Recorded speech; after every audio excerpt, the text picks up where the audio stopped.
Yes, children. The next concept is that if two or more than two forces are applied on an object, then what will happen? We categorize these forces into two. One is the forces can be balanced or the forces can be unbalanced. Let us see the first category. When two or more than two forces are applied on the object and they are balanced. What does this word balanced mean? Let us see here. In this situation, I have a box, and on this box, force is applied. One force is applied in this direction and the other one is applied in this direction. I told you in the previous video that force has direction. It has magnitude also and it has direction also. तो यहाँ पर मैं magnitude और direction दोनों चीज को consider करते हुए ये बैलेंस्ड फोर्स आपको एक्सप्लेन कर रही हूँ. एक फोर्स F1 है, दूसरा फोर्स F2 है और दोनों फोर्स उल्टी दिशा में लग रहे हैं. If the amount of force or if the magnitude of force F1 and F2 is the same amount of force is applied on this object in opposite direction. तो इस ऑब्जेक्ट के ऊपर क्या असर होगा? इस ऑब्जेक्ट के ऊपर कोई असर नहीं होगा. फोर्स F1 इनका रिजल्टेंट होगा force F1 minus force F2 minus निशान क्यों लगाया? रिजल्टेंट क्या होता है? नेट फोर्स होता है. नेट फोर्स क्या है? इस फोर्स का और इस फोर्स का सम. पर यहां हमने माइनस का निशान क्यों लगाया है? माइनस का निशान इसलिए लगाया है क्योंकि ये दोनों फोर्स उल्टी दिशा में हैं. तो फोर्स F1 और इसको इस तरह से भी लिख सकते हैं force F1 plus minus force F2, this is equal to 0. F1 minus F2, 2 minus 2 क्या होता है? 0 होता है. फोर्स F1 अगर 2 है और फोर्स F2 भी 2 है तो 2 माइनस 2 क्या होगा? 0 होगा. तब हम ये कहेंगे net effect of the force is 0. और जब नेट इफेक्ट फोर्स का, दो फोर्सेस का 0 होता है तो हमारा ये दोनों फोर्सेस बैलेंस्ड फोर्स कहलाते हैं. Similarly in this example, see again the force that are being applied, they are the same. F1 and F2 are same, but the direction is opposite. Here also the net force, the resultant force will be F1.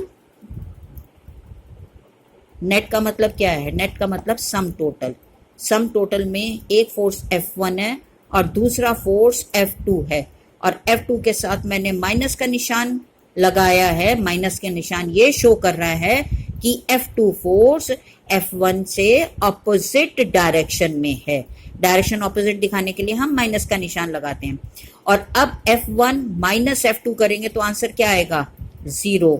इसका मतलब ये दोनों forces भी, if the magnitude is the same and the direction is opposite, then the net effect of these two forces is also 0 and I will call these forces as balanced forces. So you must have understood the meaning of balanced force.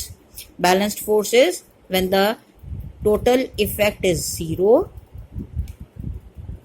and there is no motion of the object. The object remains still. We say that the forces are acting on the object is, they are balanced forces. Balanced forces की definition हो गई, if two or more than two forces are acting on an object and they don't produce any motion in the object, no change occurs, then we say that the forces are balanced forces.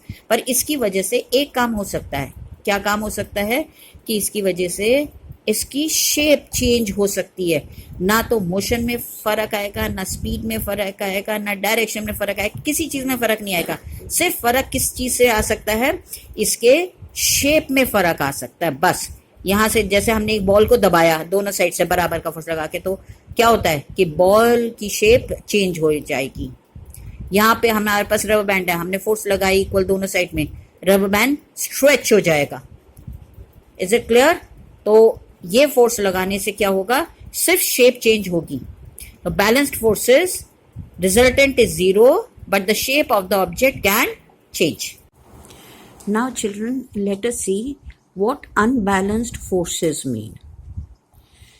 If on an object two or more than two forces are being applied, and because of the application of the force there is a change in the object, either in its state of rest or motion, we will say that the forces are unbalanced.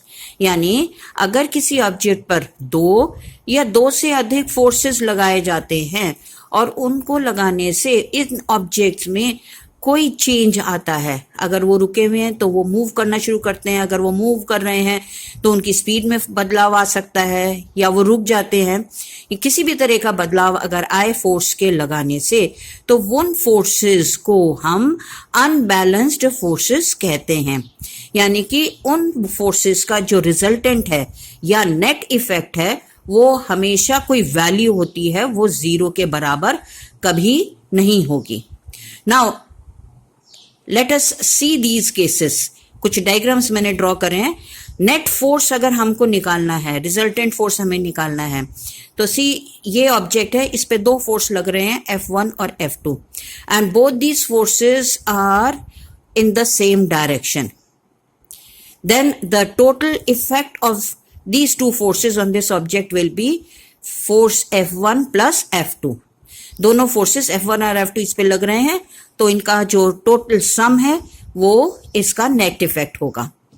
In this case, there is one force F1 acting in this direction and two forces F2 and F3 in the opposite direction. तो net effect क्या होगा? Net effect होगा इसका और इनका subtraction. Opposite direction से, direction force जो है वो डायरेक्शन पे डिपेंड करता है। तो नेट इफेक्ट में क्या करेंगे, जब हमारा डायरेक्शन सेम होगी तो सम होगा, और जब डायरेक्शन ऑपोजिट होगी तो उनको हमें सब्ट्रैक्ट करना होगा। F1 माइनस F2 और F3 दोनों सेम डायरेक्शन में, तो हमने इन दोनों को ऐड किया और इनका जो समेशन है उसको सब्ट्रैक्ट किया हमने फर्स्ट फोर्स F1 से। मेरे ख्याल से आप बच्चों सबको समझ में आ गया होगा। अगर फोर्सेस ऑपोजिट डायरेक्शन में हैं तो उनका हमें नेट इफेक्ट निकालने के लिए उनको हमें सब्ट्रैक्ट करना होगा। अगर फोर्स सेम डायरेक्शन में है तो नेट इफेक्ट निकालने के लिए हमें उनको ऐड करना होगा। फोर्सेस ऐड होंगे अगर सेम डायरेक्शन में है, फोर्स अगर ऑपोजिट डायरेक्शन में है तो वो सब्ट्रैक्ट होंगे। ये दोनों सेम डायरेक्शन में हैं तो ये दोनों ऐड हो गए, और इन ये दोनों और ये वाला ऑपोजिट डायरेक्शन में है तो ये सब्ट्रैक्ट हो गया। You got it? Same is the case here. You can see ये दोनों ऐड होंगे और इन दोनों का जो ऐड किया हुआ है आंसर उसको सब्ट्रैक्ट करना है F3 में से। इन दिस केस F1 और F2 दोनों ऑपोजिट डायरेक्शन से लग रहे हैं। F1 और F2 दोनों ऑपोजिट हैं इसलिए दोनों सब्ट्रैक्ट होंगे। यहां पर अगर ये दोनों फोर्सेस अनबैलेंस्ड फोर्सेस हैं तो हमारे पास कुछ रिजल्टेंट फोर्स आएगा, यानी यहाँ पे F1 और F2 दोनों बराबर नहीं है तो ये अनबैलेंस्ड फोर्सेस होंगे और इनका कुछ रिजल्टेंट होगा। There will be some change in the object. I hope the concept of unbalanced forces is clear to you. Unbalanced forces are those forces which can bring a change in the object.